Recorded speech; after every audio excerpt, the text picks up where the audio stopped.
Saya terus menyampaikan tetap kita harus hati-hati, kita harus tetap waspada. Karena ke depan kompetisi global itu semakin kompleks, semakin tidak jelas. Arahnya kemana? Dalam pertemuan-pertemuan baik G20, G7, di ASEAN, semuanya. Kalau kita bicara ketidakjelasan ekonomi dan geopolitik, ini menyebabkan ketidakpastian.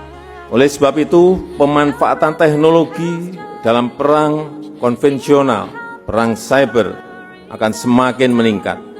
Oleh sebab itu, TNI, Polri harus berani masuk ke hal-hal yang berkaitan dengan teknologi. Pesawat tempur perlu, iya. Tank perlu, iya. Tapi hati-hati juga dengan drone. Saya ingat di tahun 2020, bulan Januari, ada penggunaan drone yang saya kaget karena begitu sangat presisi dan begitu sangat akurat mengejar siapa yang diinginkan. Saat itu Majen Sulaiman, Komandan Quds dari pengawal besar revolusi Iran, ketembak dari drone yang dipersenjatai. Akurat karena memakai face recognition. Akhirnya ketembak. Dan yang kita kaget itu terjadi di wilayah Irak, tapi drone-nya konon dikendalikan dari Qatar, markas Amerika Serikat di Qatar. Inilah hal-hal yang harus kita ikuti, kita amati, bagaimana perkembangan teknologi itu bisa merubah dari perang yang konvensional ke perang-perang yang bisa dikendalikan dari jarak jauh. Oleh sebab itu, penguasaan iptek jelas akan semakin dibutuhkan.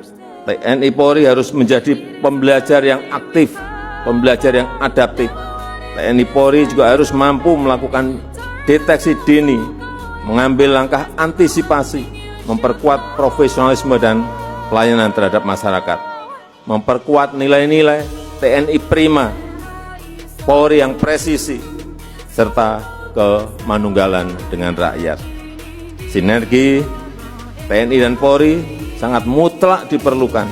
Sinergi horizontal antar kesatuan, sinergi vertikal dari atas sampai bawah.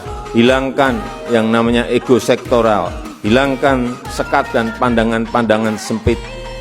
Semuanya harus untuk bangsa dan negara.